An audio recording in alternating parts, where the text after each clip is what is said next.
Hi, my name is Melly Harris of Busy Bipolar. I help my community to strengthen their mental health through self acceptance and practice of yoga, community engagement, and travel. I help my community to understand that you can still live a happy, healthy, and full life, even if you have neurological diversity, have that be experiences with seizures, or if you shall happen to have a mental health diagnosis like bipolar, like myself. So you may ask yourself, what is domestic violence and how do I know if I'm experiencing domestic violence? Now, domestic violence can look a lot different for as someone who may consider themselves as a victim or someone who may consider themselves as an abuser. Those are the roles that we normally hear in domestic violence. But what I want you to understand that at either end that you're experiencing domestic violence, there's help for you. What domestic violence can look like before you've gotten into an intimate relationship is if a person is asking you for money when you don't know them, that can be a sign of financial abuse. If you've noticed that a person is controlling the way that you appear or the way that you look, or want to control the way that you dress, or is very aggressive with you when you may show up late to an appointment, these are things that you want to look out for when you may be going forward in a relationship with someone who may not be the healthiest choice or may not be exuding like the healthiest actions and behaviors.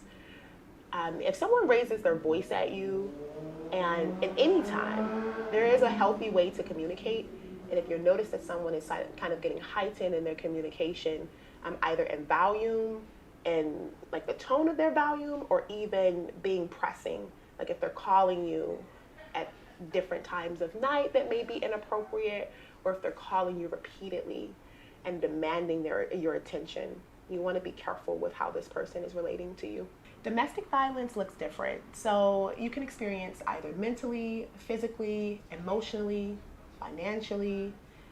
It comes in very different ways. That can look like control over money, control and asking for money, where if the answer is no, then the responses can get negative, maybe come out in cursing, or just general like disposition, like disdain, making you feel bad about your decision. Other examples of domestic violence may appear physically. So if someone hits you, pulls your hair, makes you feel uncomfortable in any way verbally, emotionally, or does harm to your body, you're likely experiencing some form of domestic violence.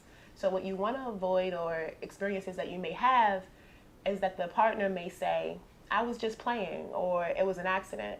So you want to be careful that when you're having those experiences, you're taking them seriously, you're getting help as you need to, and you're getting away from the situation. Okay, so we talked about noticing the signs. Getting support, and getting support will look like phoning a friend, talking with family, obtaining a therapist, and really finding your safe space, your point of trust. And this is for long-term experiences. Let's say that this matter just keeps happening and you haven't decided to leave yet.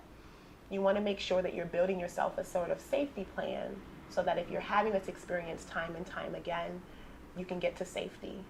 Now, remember that you can always leave a domestic violence situation and relationship. It is a decision that you have to make by yourself, but you don't have to go through the process by yourself. If you're having situations of domestic violence and you're wondering, where can I go to safety? A big healthy step is to isolate and to take some separation from the situation. Take a break from the person that you're having the situation with. This may be going to a local park, going to a local library, going to a hospital. You want to choose a public place where you can mitigate or like slow down the situation. And also this gives you a chance to slow yourself down. If you're noticing that you are the person who may be a bit violent in this situation, and this can come in different forms. Maybe you were abused over time and this is the time where you feel like you just need to fight back for safety. Maybe this is just a time where you have extra energy that you really need to exert. After you found that safe space, you now want to find a way to exert that energy. Have that be through a high intensity workout. Make sure that you pair it afterwards with a moment to cool down through yoga or meditation. If there is an emergency, like you feel like your life is in danger, or you feel like you cannot find a safe space, please do not hesitate to call 911. Also, there's a program in DC called DC Safe. You can contact them at 1-844-443-5700. 3-2.